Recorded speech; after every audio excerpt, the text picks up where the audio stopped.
আবরার ফাহাদ খুব অসুস্থ, কিন্তু তার আগের দিনই তো সে ঢাকার উদ্দেশ্যে বাড়ি থেকে রওনা হয়েছিল, তখন মনে প্রশ্ন জাগেনি?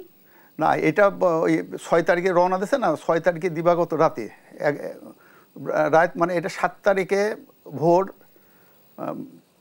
৪টের দিকে, ভোর ৪টে ৪:৩০ দিকে ওই সময় ফোন করেছে। এটা অলরেডি সে তো ওই সময় মারা গেছে, ওই সময় তখন ফোন দিয়েছে তাকে। আবরাল ফাহাদ ৬ তারিখে সে কুষ্টিয়া থেকে রওনা দিয়েছে, সে ৫টার সময়, ৬ তারিখ ৫টার সময় শেরেবাংলা হলে পৌঁছাইছে। পৌঁছানোর পরে তারপরে সে ঘুমায় পড়েছে ওই দিন। তারপরে ওই সময় তাকে আর 8:30 8:10 পরে তাকে ওখান থেকে, তাকে রুম থেকে তাকে ডেকে নিয়ে গেছে। হ্যাঁ, ও তাকে নিয়ে ওই 2011 নম্বর রুমে তাকে ওই সময় মানে মারধর করছে, বল শেরেবাংলা হলে কে কে শিবির করে। হ্যাঁ, এইভাবে মারার পরে পরবর্তীতে 12টার পর তো 7 তারিখ চলে আসলো। 7 তারিখে সে ভোর হচ্ছে 5টার সময় ফজরের নামাজের সময় উঠেছে, ওই সময়কার ঘটনা। ওই সময় হচ্ছে কল আইছে, কয় আপনার ছেলে অসুস্থ, ঢাকা মেডিকেলে আছে, আপনার যদি কোনো আত্মীয়স্বজন থাকে সেখানে পাঠান। হ্যাঁ, তখন এই বলার পর তখন আবরাল ফায়াজ, আমার ছোটো ছেলে, সে তখন বাড়িতে, তোর আম্মু যা বলকে এই তোর ভাইয়ের দেখ তো বলে অসুস্থ। তখন সে ঘুম থেকে উঠে ফেসবুক ওপেন করে দেয়, ফেসবুকে একজন স্ট্যাটাসে ত্রিপুলিতে এত এই আবরাল ফাহাদ কতিপয় ছাত্র দ্বারা নিহত হয়েছে। মানে এইভাবে দেওয়ার পরে আমরা বললাম তাকে তো সে মেরে ফেলে হয়েছে। তখন আমাদের আত্মীয় স্বজন ছিল, আবরালের মামা ছিল, মামাতো ভাই ছিল ঢাকাতে, তখন তাদের ঢাকাতে ঢাকা মেডিকেল পাঠানো হয়। তারপর তারা সিএনজি ভাড়া করে খুব দ্রুত বেগে তারা ঢাকা মেডিকেল পৌঁছাইছে। তখন যে দেখে কেবল ওই তার লাশ নিয়ে এসে ঢাকা মেডিকেলে নিয়ে এসে পৌঁছাইলো। নিয়ে এসে তারপরে সঙ্গে ছিল তার ইয়ে ছিল শেরেবাংলা হল প্রভোস্ট, হ্যাঁ, তারপরে আরও কয়েকজন ছিল, যে ওরা জিজ্ঞাসা করলে কি হয়েছে, তখন ওরা বলে হলে, তখন ওরা কথা বলে না। তারপর যে দেখে তারপরে লাশ দেখে ও লাশ চেহারা দেখে হলে আবরাল ফাহাদ, তখন ওইভাবে মারা যায়। তখন আমাদের ফোন করে জানালো তার এই ঘটনা ঘটেছে। আমরা তখন নিশ্চিত হলাম আবরাল ফাহাদ এই হয়েছে। তারপরে আমরা তো ওই শোনার পর আমরা তো সবাই বিভিন্ন জায়গায় খবর দিলাম এই ঘটনা ঘটেছে।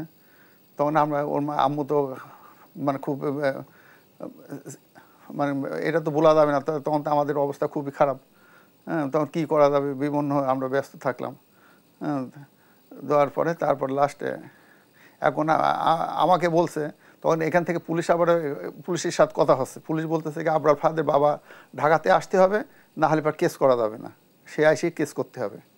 হ্যাঁ, তা আমি বললাম কি আমার শরীর অসুস্থ, আমি তো যাইতে পারবো না, না আসতে হবে, না হলে এবার বাবা ছাড়া কেস আমরা করাতে পারবো না।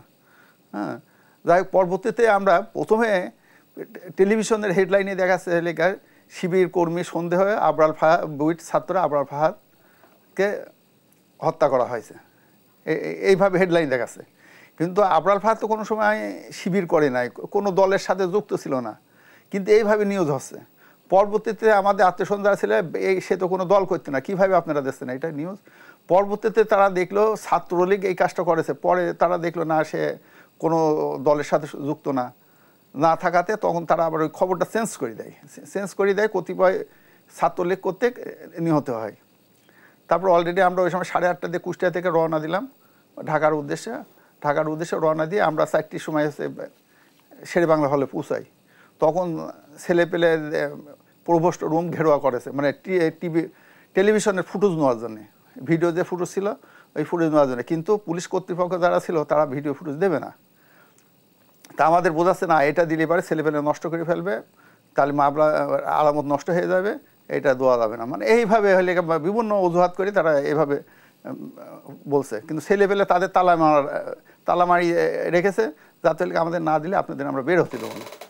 পরবর্তীতে দেখা গেল ছাত্র আর ওই মুহূর্তে তখন সন্ধ্যা পার হয়ে গেছে, তখন মামলা কেস করতে হবে, কেস করে তার লাশ নিতে হবে, নিয়ে আমাদের আবার কুষ্টিয়া আসতে হবে, তাকে দাফন করতে হবে।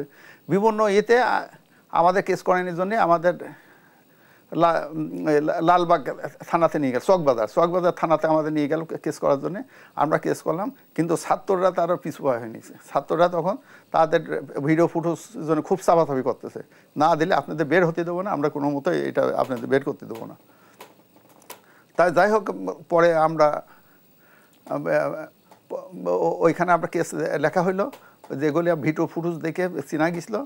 এইভাবে আমরা তখন আসামি দিলাম মনে হয় 19 জন আসামি করি আমরা হলে একটা কেস ফাইল করলাম।